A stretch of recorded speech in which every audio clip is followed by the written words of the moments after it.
अब यहाँ पे इस क्वेश्चन में एक डिफरेंशियल इक्वेशन फॉर्म की गई है वाई फंक्शन को लेकर, जो कि एक मतलब कंडीशन भी दे दी गई है, और उसके बाद हमें कुछ नेचर्स दिए गए हैं कि ये इंक्रीजिंग है कि डिक्रीजिंग है, या फिर जैसे कोई लाइन है जिससे ये इनफाइनाइटली मैनी पॉइंट्स कट करेगा, ये line y equal to constant something, और ये पीरियोडिक है कि नहीं है। मतलब ये यहाँ पे लिखा है जैसे इज आर ट्रू, मतलब मैनी वन की पॉसिबिलिटीज़ हैं यहाँ पे। तो अब सबसे पहले तो यदि इस इक्वेशन को हमें मतलब फंक्शन को हमें चेक करना, उसका नेचर चेक करना है, तो उसको फंक्शन को सबसे पहले हमें इससे निकालना पड़ेगा, इस इक्वेशन से। तो इस डिफरेंशियल इक्वेशन को सबसे पहले सॉल्व करना पड़ेगा।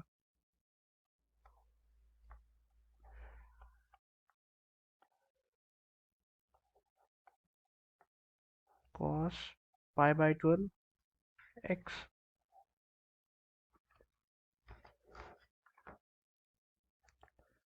अब इसमें ये एक नॉन होमोजेनियस डिफरेंशियल इक्वेशन है।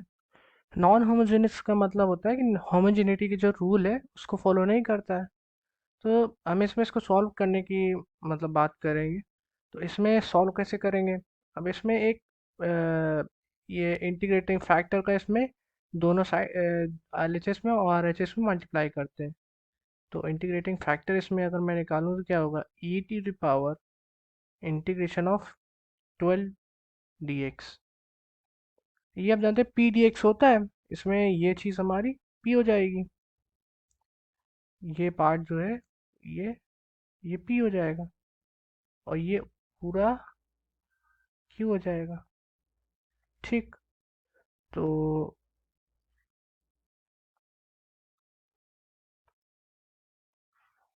ये क्या आ जाएगा, ई टू द पावर 12 एक्स आ जाएगा। ठीक। अब ये इसी इंटीग्रेटिंग फैक्टर का हम दोनों साइड मल्टीप्लाई कर देते हैं, तो क्या आएगा, e to the power 12 x d y by d x plus 12 y e to the power 12 x is equal to cos pi by 12 x. ठीक। अब ये एलएचएस में देखा जाए तो ये एक डिफरेंशिएशन बन रहा है प्रोडक्ट रूल के फॉर्मेट में, जो कि है y into e to the power 12 x. ठीक। और आर एच एस तो सिंप्लीफाइड है ऑलरेडी, तो उसको कुछ कहेंगे ही नहीं। अब अब इसको हम ऐसे लिख सकते हैं, y into e to the power 12 x, ये डिफरेंशियल ऑपरेटर यहाँ लगा रहेगा, और ये cos pi by 12 x d x. Oh sorry, इस यहाँ पर भी e to the power 12 x का मल्टीप्लाई होगा, e to the power 12 x, e to the power 12 x. ठीक। अब ये जो हम इक्वेशन है इसको नेम कर देते हैं, पहली इक्वेशन है, इसी को फर्दर इंटीग्रेट करेंगे। जब इंटीग्रेट करेंगे तो ये एल एच एस से डिफरेंशियल ऑपरेटर हट जाएगा। वही फाइनल इक्वेशन जो बनेगी वो होगी y into e to the power 12 x is equal to integration of cos pi by 12 x into e to the power 12 x d x. अब इसको इसमें हम आइलेट लगा के इंटीग्रेट करेंगे। ठीक। तो आइलेट लगा के इसको फर्स्ट, चूंकि आइलेट के हिसाब से ये ये जो आपका पार्ट होगा ये फर्स्ट फंक्शन हो जाएगा, सॉरी सेकंड फंक्शन हो जाएगा, और ये जो पार्ट होगा ये फर्स्ट फंक्शन हो जाएगा। ठीक। तो इसको आइलेट तो मैं अपने वीडियो में भी डिस्कस कर चुका हूँ कैसे लगाते हैं। जितने मैंने भी जो वीडियोस बनाए उनमें से एक वीडियो था जिसमें मैंने डिस्कस किया था। और आईलेट लगाने के बाद इसमें एक कंडीशन और दी है, ये वाई ज़ीरो को ज़ीरो यूज़ कर लेंगे। हालांकि इसमें थोड़ी अप्रोच लगेगी कि पहले आप आईलेट 2 बार लगेगा। ठीक, एक बार इसको जब इंटीग्रेट करेंगे तो उसके बाद ये e to the power 12x sine pi by 12x में फंसेगा। फिर से उसमें फर्स्ट और सेकंड उसको मान के फिर से आप आईलेट लगाएंगे तो ये सॉल्व हो जाएगा। तो मैं इसको सॉल्व नहीं कर रहा हूँ, बहुत ज़्यादा टाइम इसमें लगेगा। इसकी जो वैल्यू आएगी y into e to the power 12x, directly लिख रहा हूँ। तो हमारे पास ये इक्वेशन आ जाएगी इसको फाइनली सॉल्व करने के बाद। यहाँ पे c नेगेटिव आएगा, मेंशन किए देता हूँ। अगर मान लीजिए किसी को भी दिक्कत होती है कि ये हमसे नहीं सॉल्व हो रहा है, तो कमेंट सेक्शन में आप कमेंट कर दीजिएगा। तो आप कमेंट सेक्शन में ये आप मुझसे मतलब इसका मान सकते हैं प्रोसीजर कैसे, मैं इसको सॉल्व कैसे करूं। अब y को फाइनली हम लिख दें तो क्या आ जाएगा, pi square plus 12 to the power 4 e to the power x actually. एक सेकेंड,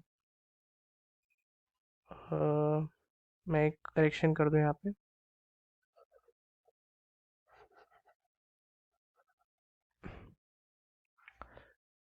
यहाँ e to the power x नहीं है, मतलब ये यहाँ से मैंने फाइनली डिवाइड भी कर दिया है, तो यहाँ से आ जाएगा, यहाँ आ जाएगा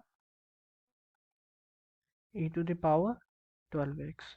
ठीक, अब हमें कुछ नहीं, बस ऑप्शन से इसको वेरीफाई करना है। अब से लिखा y x is an increasing function.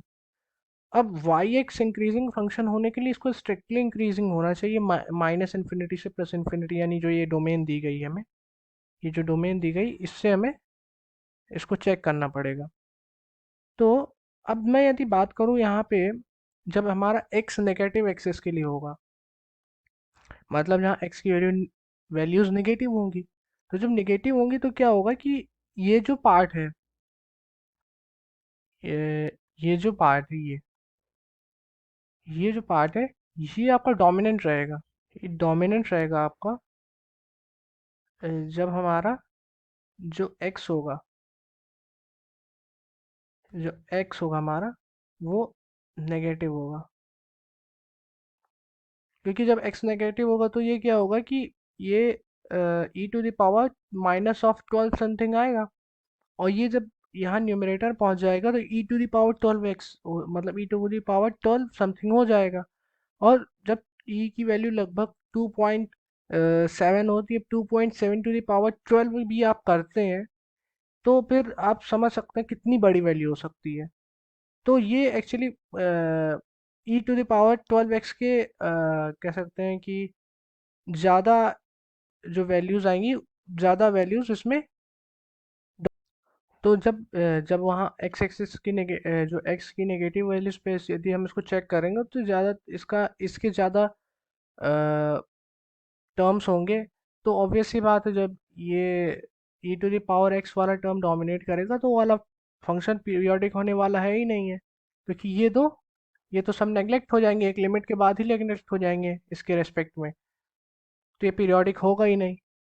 तो जब पीरियोडिक होगा ही नहीं, तो एक्स एक्सिस में जब पीरियोडिक नहीं है तो मतलब अब पीरियोडिक नहीं तो फंक्शन तो पीरियोडिक लिखा है इसमें, y y axis an periodic function, तो नेगेटिव एक्सिस पे पीरियोडिक है नहीं है। और मैं इस पे और डिटेल में आऊँगा, तो हालांकि हमारा ये ऑप्शन गलत हो जाएगा, ये वाला डी पार्ट। ठीक, अब जब मैं एक्स की वैल्यू पॉजिटिव लूँगा तो ये वाला टर्म डोमिनेट करेगा, ये डोमिनेट करेगा। ठीक, तो फिर क्या होगा कि अब ये डोमिनेट क्यों करेगा, क्योंकि ई टू द पावर 12x हो जाएगा, कि जैसे मान लीजिए मैं ये पाई बाई 12x है, इसको मैं थीटा अगर मान लूँ मैं, तो क्या होगा, अल्टीमेटली कॉस थीटा हो जाएगा ये पार्ट, ये साइन थीटा हो जाएगा। और जब थीटा मान लिया तो जो एक्स की वैल्यू होगी, मतलब यहाँ पे जैसे मैं एक यदि मैं थीटा की वैल्यू ज़ीरो ले लूँ, ज़ीरो लेने पे हमारी वैल्यू क्या आएगी, वाई की वैल्यू। y की वैल्यू इसको अगर मैं k मान लूँ तो आएगी k ऑब्वियसली 1 से छोटा होगा। ठीक, k into 1 to the power 12, और ये ज़ीरो हो जाएगा, ये वाला पार्ट तो ज़ीरो हो जाएगा। और इसके बाद थीटा की वैल्यू ज़ीरो ली तो एक्स की वैल्यू क्या हो जाएगी, ज़ीरो। तो ये माइनस हो जाएगा समथिंग यहाँ पे पार्ट। तो के की वैल्यू मतलब, और ये भी जो होगा 1 से छोटा ही होगा। क्योंकि और ये जो और इसकी वैल्यू है ये 1 से छोटी, ये तो और ही छोटा हो जाएगा। मतलब छोटा क्या ना से ज़ीरो पड़ जाएगा। तो जब इसको आप सब्ट्रैक्ट करेंगे तो ये ज़ीरो आएगा, क्योंकि ये ज़ीरो आ जाएगा। तो y की वैल्यू ज़ीरो पर तो ज़ीरो होगी, क्यों, क्योंकि ये दिया हुआ है यहाँ पर। ठीक, अब मैं यदि पाई पाई थीटा को, यहाँ पर थीटा को मैं अगर पाई/2 ले लूँ, तो पाई/2 लेने पर क्या हो जाएगा कि y की वैल्यू जो होगी वो हो जाएगी k, ये ज़ीरो हो जाएगा और ये हो जाएगा पाई/12 क्यूब, हो जाएगा ये 1। और यहाँ पे जब मैं एक पाई थीटा की वैल्यू पाई/2 थी, तो x की वैल्यू क्या हो जाएगी, x की वैल्यू हो जाएगी 6। अब यहाँ पे जब तुम x की वैल्यू 6 रखोगे तो e⁻12 12 into six will be 72। अब 72 हो जाएगा तो 2 to the power 72। अब समझ रहे हैं कितना मतलब बड़ी क्वांटिटी है। अब जब ये इसके साथ, तो ये अब नेग्लेक्ट ही हो जाएगी, अब मुझे ज़्यादा एक्सप्लेन करने की ज़रूरत नहीं है। तो ये नेग्लेक्ट हो जाएगी। अब ये क्वांटिटी नेग्लेक्ट हो जाएगी तो ये के इंटू पाई/12 क्यू आ गया माइनस। अब इसके बाद पाई/2 पे चेक कर लिया। अब मैंने थीटा इज इक्वल टू पाई पे चेक करता हूँ एक बार। इससे मैं आपको मतलब बताना चाहता हूँ कि ये रिपीट करेगा, देखिएगा अभी रिपीट करेगा। थीटा की वैल्यू पाई रखेंगे तो के हो जाएगा, और ये अगेन 1/12 आएगा माइनस का। ठीक, माइनस का 1/12 आएगा, क्यों, क्योंकि पाई पे -1 होती है कॉस की वैल्यू, और ये पाई पे साइन ज़ीरो हो जाएगा। और ये तो नेग्लेक्ट हो ही जाएगा। अब जब पाई/2 पे नेग्लेक्ट हो रहा है तो उस पाई पे भी नेग्लेक्ट हो जाएगा, बहुत बहुत स्मॉल क्वांटिटी आएगी, क्योंकि इसका जो फैक्टर मल्टीप्लाई हो रहा है वो भी 1 से छोटा है। ठीक, और इसके बाद में जब थीटा की वैल्यू 3 पाई/2 रखूंगा तो y की वैल्यू क्या आ जाएगी, के ब्रैकेट ऑफ ये हो जाएगा पाई+पाई/2 कॉस, तो जीरो हो ही जाएगा। साइन की वैल्यू हो जाएगी -पाई/12 क्यूब। ठीक, अब मैं इसमें फिर से थीटा की वैल्यू अगर मैं 2 पाई रख देता हूँ तो y की वैल्यू क्या हो जाएगी, के अपॉन के सॉरी के ब्रैकेट में 2 पाई रख दिया मैंने। अब 2 पाई पे क्या हो जाएगा, ये 1/12। ठीक, और ये अगेन ज़ीरो हो जाएगा साइन वाला टर्म, और ये वाला टर्म तो नेग्लेक्ट है ही। जब नेग्लेक्ट है ही तो अब ये देखिए यहाँ पे पॉजिटिव का आ गया और यहाँ नेगेटिव का था। ठीक, तो इस तरह बार बार जब चेक करेंगे तो अगेन हम जब पाई पे पहुंचेंगे, मतलब 2 पाई+पाई मतलब 3 पाई पे अगेन ये नेगेटिव आ जाएगा। तो मतलब ये वैल्यू ऑसिलेट करेगी, समझ में आ रहा है ना, ये वैल्यू ऑसिलेट करेगी, ज़ीरो नहीं होगी। ठीक, तो जब ज़ीरो नहीं होगी तो इसमें ये मतलब इंक्रीजिंग फंक्शन, तो ये भी गलत है, ये भी गलत, क्योंकि ये एक बहुत ही शॉर्ट इंटरवल के लिए आप मान सकते हैं इंक्रीजिंग डिक्रीजिंग। इसने कोई इंटरवल तो मेंशन किया नहीं, तो हम इंक्रीजिंग डिक्रीजिंग कह ही नहीं सकते। All over function increasing decreasing है ही नहीं है।